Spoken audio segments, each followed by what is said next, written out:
안녕하십니까. 파생항 송 대표입니다. 2025년도 4월 28일 월요일 현재 시간 오전 10시 35분 지나고 있습니다. 주말 잘 보내셨습니까? 날씨가 좋네요. 자, 날씨가 좋은 만큼 또 이번 주도 후딱후딱 열심히 해서 한 달을 잘 마무리했으면 좋겠습니다. 어느덧 4월의 마감을 향해 달려가고 있는 시점, 시장 상황은 뭐 그럭저럭 싸울 만한 구간들이 계속 나타나고 있습니다. 지난 주말을 앞두고 금요일장도 다우지수는 또 뉴욕 증시 전체는 또 혼돈의 양상 속에서 마감이 됐는데 어떠한 사항들이 좀 있었는지 같이 한번 보시도록 하고 관련된 내용 보시면서 시장 상황 설명해 드리겠습니다. 먼저 새벽에 마감했던 뉴욕 증시는 전장 대비해서 0.05% 20포인트가 상승을 한 4113포인트에서 상승 마감했습니다. 일단 보합권에서 마감이 됐고요. 방향성을 크게 가져가지 못했습니다. 그래도 기술주는 전장 대비해서 1.26%가 상승하면서 주가가 강세를 연이어 보여주고 있는 모습이고 S&P 500은 0.74%로 강세권에서 마감이 됐습니다. 3대 지수가 동일선상에서 같이 움직이다가 이제 어느 정도 또 한 번 길이 이별하는 모습들이고 각각의 온도 차이들을 보이기 시작했습니다. 기술주들은 오랜만에 기술주들의 실적 발표를 기반으로 해서 실적에 대한 기대감, 실적에 대한 긍정적 평가 등을 기반으로 해서 상승폭을 키워가는 모습을 보이고 있는데 일단 기술주 종목군들의 움직임들은 썩 나쁘지는 않습니다. 특히나 테슬라는 지난 악실적, 나쁜 실적 이후에도 시장의 그 종목이 좀 강세를 보이더니 연속적으로 강세를 계속 보여주면서 상승 탄력을 키워가고 있으면서 최근에 형성했었던 박스권의 최상단에 도달하게 됐습니다. 과연 이 구간을 돌파를 하면서 새로운 국면으로 형성하는 데 도움이 될런지 봐야겠는데 테슬라 같은 경우는 지금 사실 재료가 잘 모르겠습니다. 근데 이 재료를 상승을 위한 재료라고 말을 하기가 좋은지는 잘 모르겠는 게 지금 로보택시에 대한 얘기는 사실 있었던 적이 좀 됐죠. 그런데 6월에 공개를 하는 부분이 있고 또 하나는 여기에 5월 달에 일론 머스크가 테슬라 사업에 집중하겠다는 관심을 줬던 부분이 이 테슬라의 펌핑에 강한 힘을 주고 있는 것 같습니다. 그러니까 자율주행 택시잖아요. 결국 이 부분 자체가 형성이 되면 자율주행에 대한 부분이 활성화되고 관련된 산업군에 대한 기대감 또 이게 지금 우리나라 이런 데는 다 사용을 못하는 경우들도 있는데 중국이라든지 이런 쪽에서도 좀 기대감이 좀 발휘되는 것으로 보여집니다. 이제 재료라는 것은 그렇습니다. 재료라는 것은 잘 갖다 붙이면 좋은 재료, 나쁘게 갖다 붙이면 악재료가 되는 법입니다. 그래서 재료는 재료 나름으로 인지를 하는 게 좋아 보이고, 어떤 지금의 상승은 관련된 부분으로 가지만 실효성에 대해서는 잘 모르겠다. 왜냐하면 사실 이미 있었던 실적 발표에서 악실적, 나빴던 실적을 덮은 게 나빴던 실적을 덮었던 것이 저 로보택시인데 과연 저 로보택시 쪽을 기반으로 해서 계속 주가를 부양할 수 있을지에 대해서는 좀 문제가 있는 것이 기본적으로 자동차를 파는 회사 물론 이제는 아이폰 죄송합니다. 이 모델 3나 모델 Y나 이 테슬라의 전기 자동차 같은 경우는 자동차라고 부르기보다는 전자제품이라고도 많이 부르긴 하지만 본질은 자동차입니다. 본질은 자동차고 해당 부분에 대한 판매량이 떨어지기 시작해서 실적이 떨어지는 시점에서 무조건 호전적으로만 보는 것은 조금 무리가 있겠죠. 그래서 그 부분이 조금 조심스러운 부분으로 관측이 되고 있고요. 뭐 엔비디아도 박스 상단을 돌파하기 시작했고 애플 쪽은 뭐 공장에 대한 문제 뭐 인도 중국을 설수하고 인도 쪽에다가 다 짓는다 등등등 얘기들이 있지만 주가 힘이 상대적으로 강하지 못합니다. 그래서 전통적으로 시장을 캐리할 때, 시장을 들어 올릴 때 많이 사용한다고 하는 테슬라라든지 엔비디아가 주력이 돼서 기술주 주가를 전체적으로 부양해주고 있는데 이 부양력이 얼마나 지속될런지는 봐야 된다. 지금은 다우지수를 좀 보는 게 더 명확한 것 같은 게, 왜냐면 이제 종목에 의해서 기술주들이 시세의 펌핑을 받았다고 하지만 사실 다우지수나 이런 쪽을 보면 주가가 좀 무겁거든요. 근데 무거운 이유가 저점 대비해서 반등을 많이 했기 때문이라기보다는, 저점 대비 반등을 많이 했다기보다는 지금 가장 문제가 되고 있고 가장 복잡한 상황으로 계속 전개가 되고 있는 것은 결국은 트럼프입니다. 지금 트럼프 대통령이 계속 말하는 내용과 중국이 말하는 내용이 너무 차이가 납니다. 너무너무나 차이가 나고 있고, 트럼프 대통령은 중국과 협상을 하고 있다라고 계속 얘기를 하고 있거든요. 그런데 중국 상무부에서는 대놓고 우리는 얘기를 안 하고 있다고 합니다. 사실 이 부분은 누가 맞을까요? 사실 정답은 알고 있죠. 우리가 다. 굳이 방송에서 언급하진 않겠습니다만, 결국 이런 내용들이 지금 시장을 들었다 놨다 하고 있는 과정이거든요. 사실 만약에 상무부 내용만 그대로 있었던 상태라고 하면 아마 지난주 금요일날 주가는 깨졌을 거예요. 지난주 금요일날 주가는 완전히 깨졌을 텐데, 그래도 트럼프가 한번 받아 쳐주니까 주가가 견인을 했죠. 근데 지금 미국은 계속 유화적인 발언을 계속 하고 있는 상태. 하지만 중국은 꼼짝 말아라. 중국은 꼼짝 말아라를 하고 있는 단계라는 거죠. 그래서 지금 이 부분은 우리가 객관적으로 봤을 때는 현재 진행형인 단계로 보기는 어렵고, 트럼프 대통령이 지금 워낙 지지율이 떨어지고, 지금 임기 100일도 안 됐는데 지지율이 계속 떨어지고 있고, 워낙 부정적인 평가가 많으니까 거기에 따라서 반응을 할 뿐이라는 거죠. 거기에 따라서. 사실 아직까지는 현재 어느 진행 사항은 없다고 보여집니다.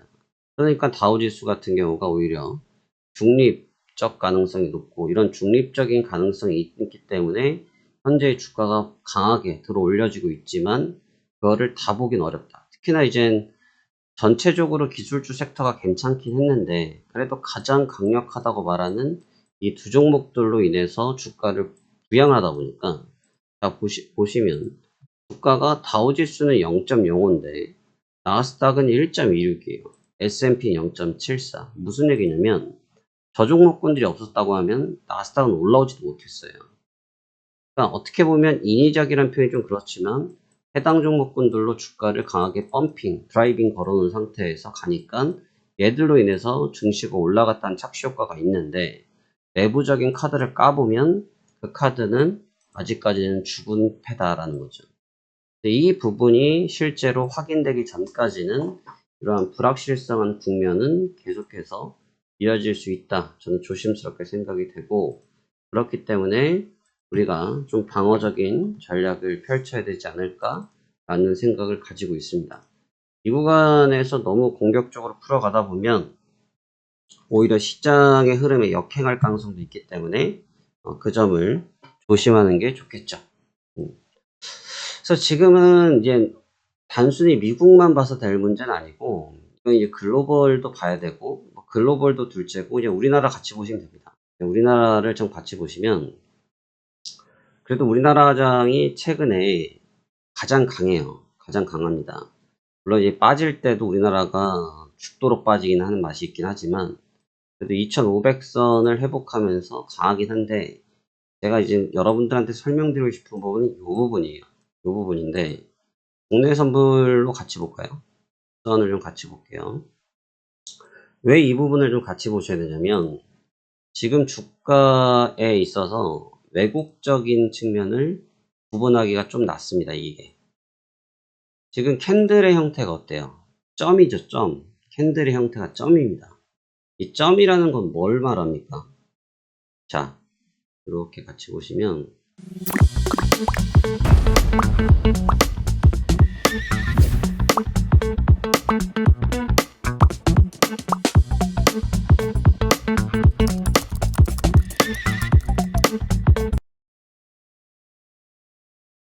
여기와 여기, 여기와 여기를 한번 같이 봐보십시오. 뭐 좀 다른 점이 느껴지십니까? 시세 캔들이 전부 다 점 형태로 되어 있죠. 그러니까 이 얘기는 무슨 말이냐면 시세가 갭으로 형성됐다는 얘기예요. 갭으로. 아침에 벙 하고 떴다라는 얘기예요. 근데 갭으로 시세가 형성되고 그 뒤에 동작이 지금 나타나지 않고 있는 거죠. 그 뒤에 동작이 지금 나타나고 있지 않는 겁니다. 무지하게 강하게 버텨는 주고 있긴 한데 무지하게 버텨내주고 있긴 한데 이 부분의 시세가 고착화가 안 됐다는 얘기예요. 무슨 얘기냐면 반대극보가 쓰면 바로 시세가 변화될 수 있다는 거죠. 이런 식으로 캔들이 형성이 돼서 올라오면 이런 구간들은 보통 수급도 많이 따라붙고 힘도 많이 따라붙은 구간이라 통상적으로 우리가 강하다고 평가를 하는데 지금과 같은 방식으로 올라오면 강하다 보기가 어려워요. 옵션표도 좀 같이 볼게요. 국내 지수의 옵션표를 같이 보셔야 될 게 수급을 보시면 되는데, 자, 수급을 볼게요. 자, 우리나라의 수급을 보면 우리가 기본적으로 어떻게 봅니까? 개인이 있고 외국인이 있고 기관이 있는데 기관은 금투, 보험, 투신, 은행, 기타, 국가, 기타 법인, 사모펀드를 보죠. 자, 여기서 기관계는 뭐 증권, 이게 금투가 증권사죠. 이런 쪽 친구들이 다 도합 합산돼서 나온 데이터예요. 근데 외국인 데이터가 있는데 외국인들의 포지셔닝을 좀 보실 필요가 있어요. 지금 옵션은 우리가 이제 선물 같은 경우는 즉각적인 어떻게 보면 시세 등락치를 예측한다고 하면 옵션 같은 경우는 미래 데이터치를 얘기를 하거든요. 미래 데이터치. 미래. 앞으로의 상황이 어떻게 되는지를 많이 보는데 콜옵션은 우리가 이제 쉽게 말하면 롱이고 풋옵션은 쉽게 말하면 숏이에요.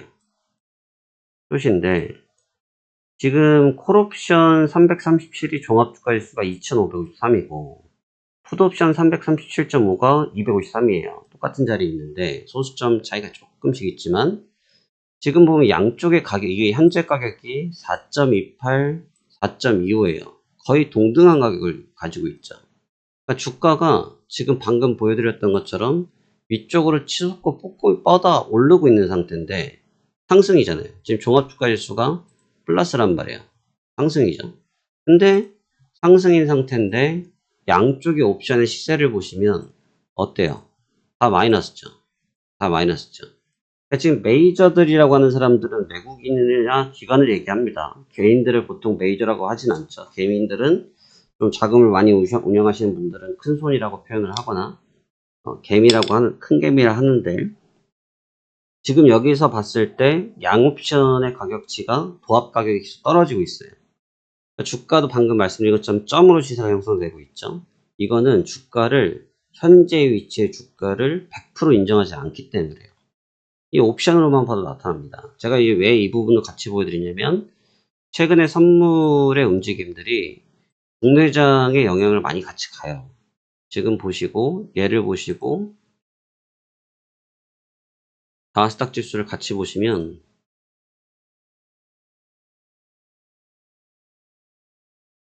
이렇게 보시면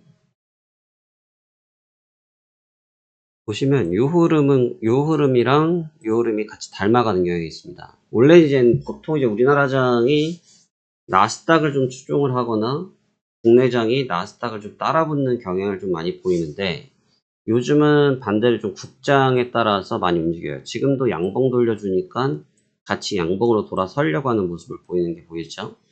그러니까 지금 국장 같은 경우에 기본적인 포트폴리오 구성도가 박스권 트렌드에서 약간 우하향이에요. 약간 우하향이에요. 이 약간이라는 수식어를 쓰는 게 옵션은 이 큰 것도 중요하지만 약한 차이에 따라서도 시세 변동이 크거든요. 지금 시장 자체의 포트폴리오가 우상향으로 강력하게 걸려있질 않습니다. 메이저도 역시 마찬가지예요.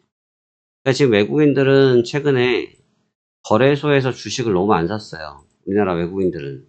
사실 2300, 2400, 2500을 달려오는 동안도 계속 올매도를 했다가 지난주 금요일날 처음으로 매수를 찍었거든요.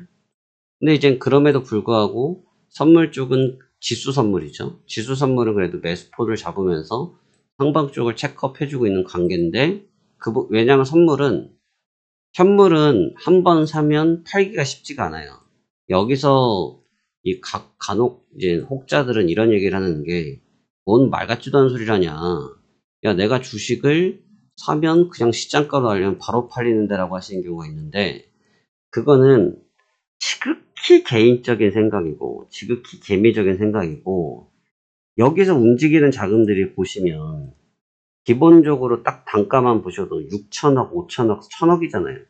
우리가 거래하는 거는 1,000만원, 1억이란 말이에요. 그거랑 얘네는 틀리죠. 그래서 우리가 예를 들면은 저만가 걸린 종목군들을 저만가 3방 맞았다. 그래서 정리하고 싶어서 시장가 매도 걸어도 안 팔리는 경우가 있잖아요. 받아준 사람이 없으니까. 그러니까 쟤들 같은 경우는 저게 마찬가지란 말이죠. 그러니까 오히려 지수 선물에 좀 대응을 해주고 있는데 지수 선물의 포트폴리오도 조금 변화되기 시작했다는 거죠. 그러니까 만약에 이제 왜냐면 이제 외국인들을 왜 보게 되냐면 외국인들은 정보통이 빠르잖아요. 여러분들이 외국인들보다 정보통이 빠르다고 장담할 수 있어요? 못하죠. 그러니까 외국인들의 정보통이 굉장히 빠르기 때문에 외국인들의 정보통을 이기기가 쉽지 않다는 거죠. 그러니까 저 친구들도 지금 흐름에 따라서 따라는 가지고 있지만 굉장히 방어적인 디펜스를 하고 있다는 것을 국내 수급을 통해서도 확인할 수 있었어요.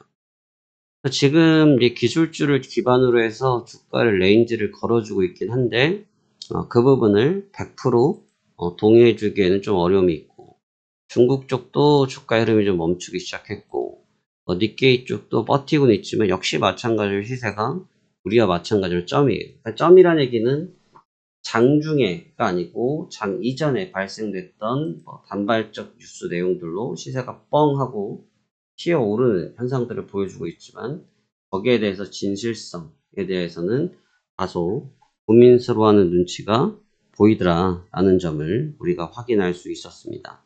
오늘은 이제 그러한 부분들을 고려했을 때 계속해서 고점 갱신은 나타나고 있지도 않지만 고점 갱신 형태를 보이기보다는 박스권의 기조일 가능성이 높다고 생각이 되고 박스권 쪽에서 움직임을 주면서 아마 트럼프 멘트의 진위성 여부를 판단하기 위한 흐름들이 다소 높게 나타날 것으로 평가할 수 있다. 이렇게 분석이 되어집니다.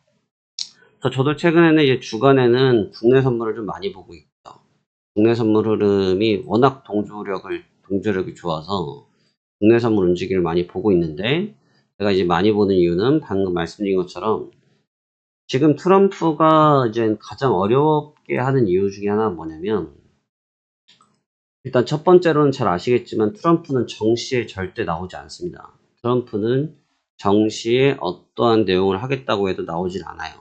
항상 트럼프 타임이 있기 때문에 그게 어렵고 두 번째로는 방금 말씀드린 것처럼 이 A라는 사람가 있고 B라는 사람이 있는데 A가 말하는 내용을 듣고 B라는 사람은 그 멘트를 뒤집는 이런 상황이거든요. 그러다 보니까 근데 A라는 사람은 거기에 대해서 아무 말 해주지 않고 또는 부인을 하는데 B는 그렇다고 우겨버리니까 이제 난감해지는 거죠. 그리고 이제 SNS를 통해서 너무나 실시간으로 멘트를 내던지고 있어요. 너무나 실시간으로. 장중에. 그러니까 제가 이제 일전에도 얘기 드렸다시피 지금 중국과 미국과 중국이 굉장히 치열하게 싸우고 있다고 느낄 수밖에 없는 게 원래 이제 보통 이제 상호 간에 국가 간의 대화이기 때문에 어느 정도의 타이밍을 맞추고 얘기를 하는데 중국도 지난 상무회의를 언제 했냐면 지난주 금요일 날 우리나라장이 끝나고 미국 시간이 새벽일 때 얘기를 했어요. 이런 시간에 절대 얘기를 안 해요. 지금 중국도 이 시간대 활동하는 시간인데 이런 시간에 절대 말을 하지 않습니다. 미국이 새벽 시간에 대해서 얘기를 하고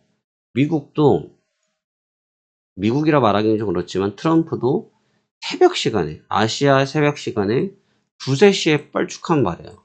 2-3시에. 그러니까 이게 서로 간에 이게 지금 합의가 됐다고 보기 어려운 게 이런 거죠. 상호 간에 에티켓이 없잖아요. 매너가 없어요. 이 매너가 없기 때문에 현재 과정이 향후 깔끔하게 전개되고 있다고 평가하는 것은 좀 어렵지 않느냐, 저는 그렇게 보고 있습니다. 우리가 일단 이 부분을 놓고 볼 때 너무 긍정적으로 볼 필요도 없고, 그렇다고 해서 부정적으로 피할 필요도 없어요. 뭐 피할 내용도 없기 때문에 피할 필요는 없지만, 막연한 기대감에 의해서 접근하는 것은 조금 회피하는 것이 좋지 않을까, 이러한 생각을 가지고 있네요. 그래서 오늘은 이러한 내용들로 잘 접근하셔서 좋은 결과가 잘 도출되셨으면 좋겠습니다. 오늘도 성공 투자하시길 바라겠고, 저도 시장 준비하도록 하죠. 감사합니다. 화성한 송 대표였습니다.